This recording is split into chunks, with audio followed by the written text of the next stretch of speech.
You guys are bound to find out about it at some point, so I'm just gonna rip the band-aid off. Uh, yeah, my hair is gone. It wasn't really my choice. I miscommunication with the barber, and next thing you know, I had a stripe of hair just completely shaved, and I wasn't too I, I wasn't a happy camper, but I'm just gonna take it with stride. It'll grow. That's the best part is that it'll grow. At least it wasn't a tattoo. At least it wasn't a botched tattoo. It's fine. It's fine.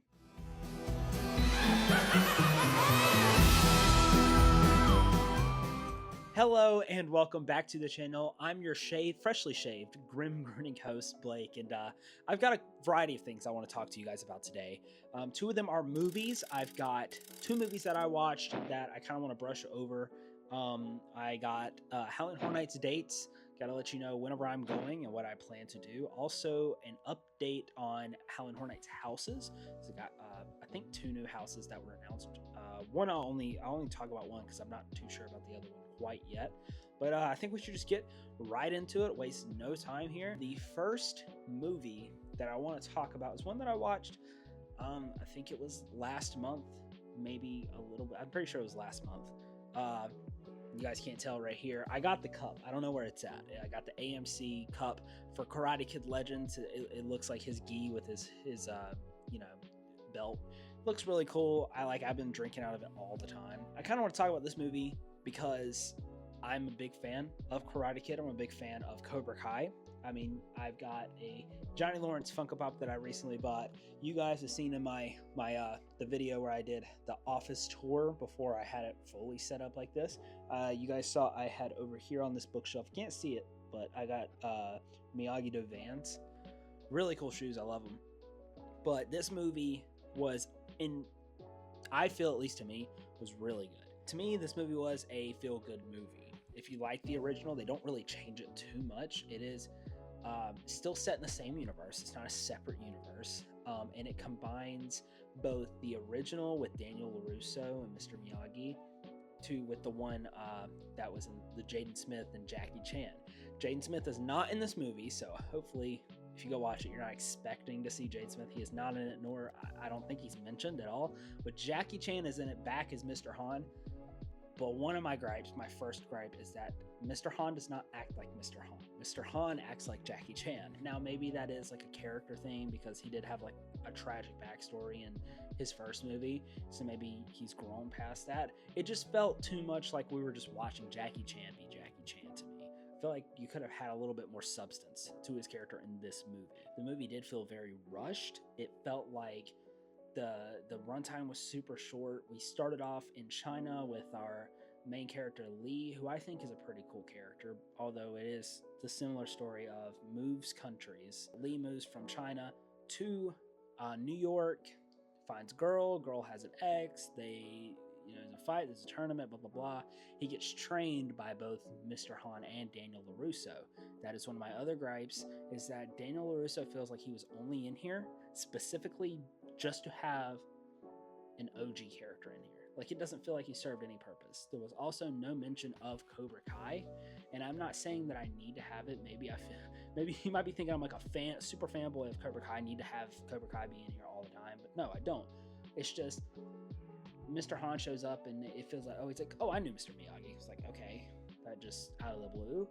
And Mr. Han's like, you should come help me train this kid in New York. No ties to Mr. Han, no ties to Lee. Daniel LaRusso is like, I'm not going to go. And Mr. Han's like, yeah, you will. And guess what he does? He goes and does it. Why? I don't know. He's got, his daughter, if you watch the Cobra Kai series, his daughter's off in Colombia. She went to college. But he's still got a wife and a kid. Like, he's still got a wife and a son, who I'm assuming, if I'm not mistaken, is probably freshly out of high school maybe, or maybe he's like last year of high school. I forget exactly how old he was, but he still got family at home. It just seems weird for him to just up and leave and go to New York for two people he's never met before. There was like half of the movie that felt like it was an original kind of like a good baked idea, and they were just like, let's just throw Jackie Chan and Ralph Macchio in here. I like seeing Ralph Macchio, I like seeing Jackie Chan, but I feel like it could have been fleshed out a lot more than it was. But with all that being said, I did think it was good. I enjoyed it. It was very much a feel-good movie, something you can kind of put in the background while you're doing stuff. It had a good soundtrack to it as well. I thought a lot of the camera work and the cuts, I thought the cinematography was really good to me. I thought the choreography was also good, but also there wasn't like a specific, I guess there was a specific move. Like, in a lot of Karate Kids, there's like that specific move. It's like all the end all, like the crane kick, or in Jackie Chan's where, it does like a little snake thing. This one had like a little flying kick. It was kind of cool, but it didn't really stick out like the other ones. But it was very much a feel-good movie. After watching Karate Kid Legends, I now feel like a lot of inner peace can be found in a roundhouse kick. But moving on very quickly, sorry if this is like breakneck speeds, but moving on to the other movie that I watched. I actually watched it last week, and that is the How to Train Your Dragon live action movie. I don't know what kind of hopes I had going into this movie. I very much love the original. I think that it is super, super, super good. Like, it is one of my favorite animation movies, non-Disney. But I wasn't sure what this live action was going to expect, especially after a lot of live action seems to flop compared to the originals when there is an animation counterpart. But I'm not sure how this movie even did financially. I haven't looked, but I liked it a lot. And that's the thing. A lot of live action movies tend to change things, like maybe change the story a little bit or like cut some things from the movie. This one, it feels like a one-to-one recreation of the original. Now, I'm not sure if it actually is, because I didn't watch them back to back. It's been a minute since I watched the original, like a couple years. It did feel very close to the original, and I thought that the acting with all the characters were pretty good. I thought, the CGI looked really good. But going back to the acting before I get into the CGI and what I thought that Mason Thames was great as Hiccup. I really did. I thought he was really good. The thing is, I think he played Hiccup really well. Like, he embodied Hiccup. The only thing that kind of threw me off, and it's not something he can handle or like, something he could have fixed himself, it's that it felt very weird and kind of jarring not to hear Jay Baruchel's voice. The voice actor, also just a regular actor from the original movie. He's got that very distinct voice, which, speaking of that distinct voice, have you guys seen the videos from Epic Universe in the Isle of Berk when you can go and meet Hiccup and Toothless? They sound just like Jay Baruchel. Like, it's insane how crazy that just, it's like if I turned around and closed my eyes and you put one of those actors behind me and told me it was Jay Baruchel, I'd probably believe you. Like, it's insane how close they are. Here, take a look. Usually what happens is a friend of mine will tell me their kids are big fans and they hear my voice in their car in their house all day, and they'll be, here, would you mind coming to meet my kid? I'm like, hey, Daddy's friends with Hiccup. And they'll look up, what the hell's this? Okay there, bud. We're going to take this nice and slow. Here we go.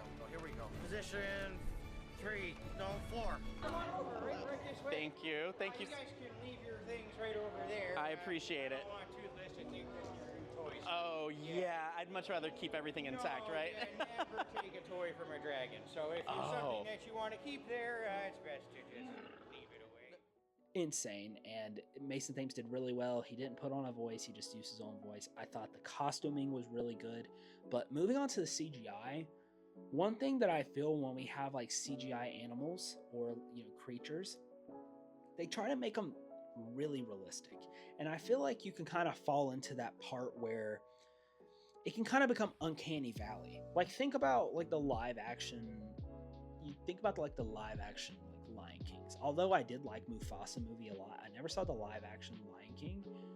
I know it's technically not live action, but it felt too real. Especially watching Mufasa, I liked the movie a lot, but it was hard to kind of look at the character and feel like a personality outside of their voice. Like, if you watch the animation, you can see the emotion on Simba and Mufasa. You can see the emotion on, all the other characters, and the 2D animation you can see because they got, expressive eyes. Whereas in live action, it doesn't feel like you capture that same sort of personality. And that's the danger that comes with having a live action creature like this movie for How to Train Your Dragon, but I feel like they did it really well because they didn't dive too deep into the realism. They didn't try to make it look too realistic. It looked like a 3D version. Honestly, it looked like they kind of just detailed him a little bit and then plopped Toothless from the original to this movie.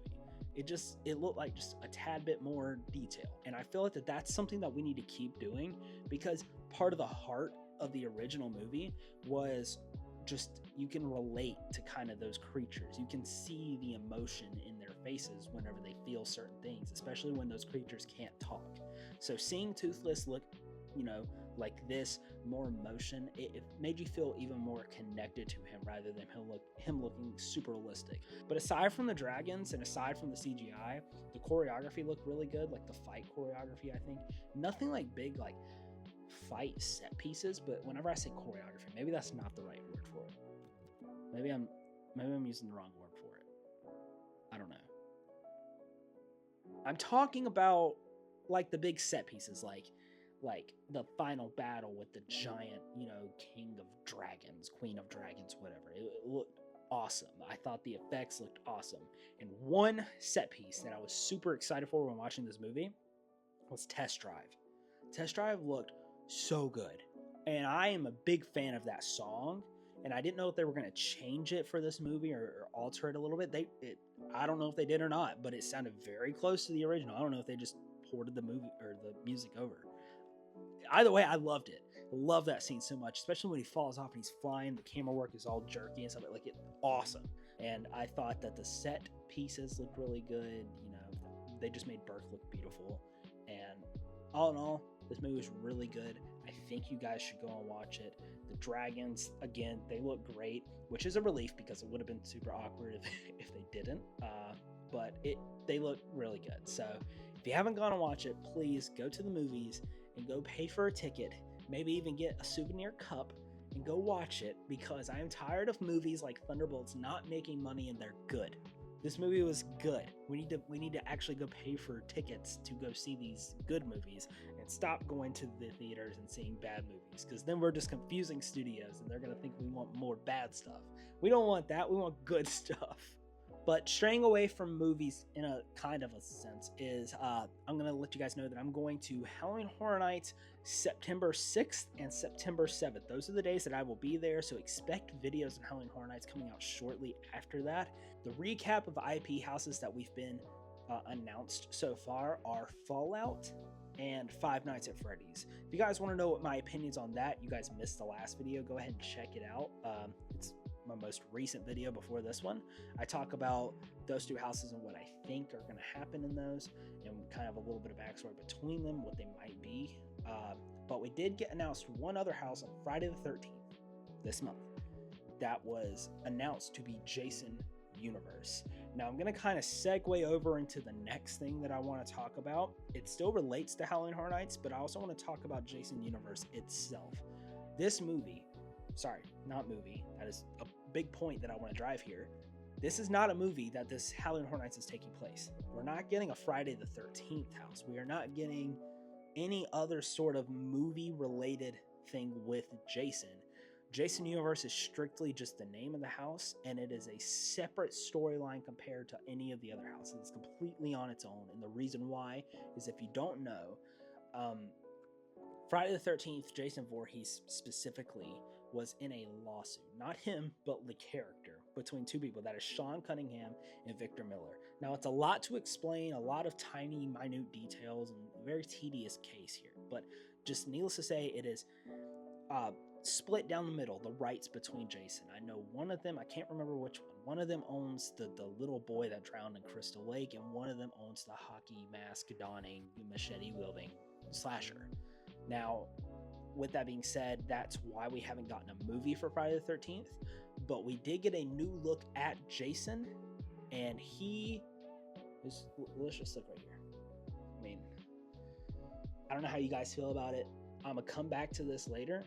I don't really like it. I'll tell you why in a second, but just want to say that this right here is not for any specific movie. We are not seeing him in any sort of specific movie. This is for the branding, the merchandise. You go to Halloween Horror Nights and you pick up a shirt and it has this Jason on it. That's because this is the model of Jason we are getting for merchandise. And I'm pretty sure that it extends outside of Halloween Horror Nights as well, because Jason Universe is now, it's not a string of movies. It's not like an MCU.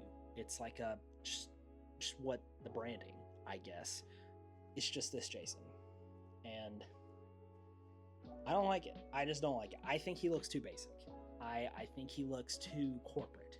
Now, obviously, he looks like grungy and, you know, dirty, and he looks like a generic Jason.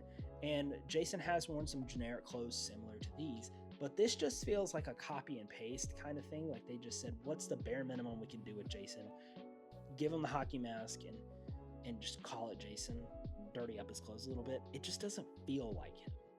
And I don't know exactly what it is. I know part of me, I'm looking at it right now, part of me doesn't like the mask. There's just something off about it.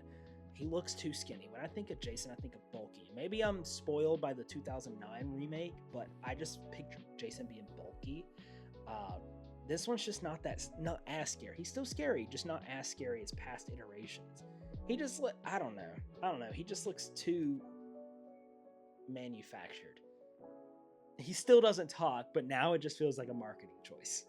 But I would like to hear what you guys think, not just about Jason, but about everything that I've talked about so far. How did you guys like the Karate Kid Legends movie if you saw it? Let me know what you guys think of How to Train Your Dragon. Was there anything in either of those movies that you wish would have happened or wish didn't happen? How do you feel about that? Also, are you guys going to Halloween Horror Nights? I would like to know. I'm not a big YouTuber, but hey, it'd be cool to get to meet any of you guys. That'd be pretty cool. And yeah, let me know what you guys think about any of the houses, any of this Jason stuff that's going on. I know it's not a lot to talk about, but the only thing that I have left to talk to you guys about is, I've mentioned this before in my last video, but I'm going to GalaxyCon in Raleigh, North Carolina next month. I'm pretty sure the 26th of July, and I'm going to get 2 things signed. The first one is this Aaron Funko Pop from The Walking Dead. Going to get signed by Ross Marquand. If you guys don't watch The Walking Dead, you guys might know him from Invincible. He voices Immortal and I think Rudy as well. Super excited. I bought a whole Funko Pop container for, like, look at this. Hold on. Look.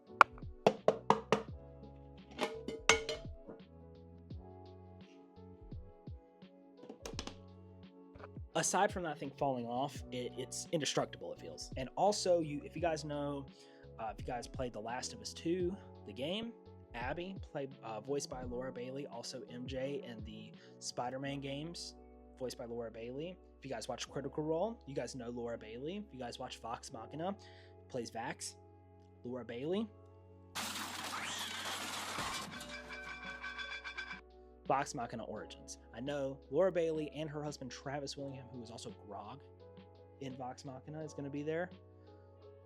But I want that one signed, and I want this signed, and I think that's all I'm going to be able to afford. And I know Laura Bailey a little bit more than I know Travis, so I'm going to get this signed by Laura Bailey. Hopefully I can get a lot, if not all of them, to sign it at some point, but I'm not going to read it until I get it signed. So there we go. I'll have a video about GalaxyCon coming out then too. I'm super excited. My first con ever. To be more to come. Maybe I'll cosplay some. I don't know. Who knows? We'll see. But that's all I got to talk to you guys about today. I've already told you what you guys should comment if you guys choose to do so. But if you guys want to support me a little bit more, make sure to hit the subscribe button. And beside the subscribe button, as I always say, there is a bell icon that lets you know when Grim Grinning Host posts. I messed that one up. Let me try that again. The bell icon will let you know when your Grim Grinning Host Grim Grinning posts. Yes, I know I said it was cringe last video, but I'm going to roll with it, okay? Also, if you want to support even further, you can give this video a like. You guys don't have to. I'm not going to beg you guys for it, but please. Please. Please. I'm just kidding. But if you guys want to share this with any of your friends, you guys think they'll like my channel, go ahead and share this video with them, especially if they've watched How to Train Your Dragon. It's a great movie, so go ahead and share it with them. But as always, I've been your Grim Grinning host, Blake, and I'll see you guys in the next video. Thank you.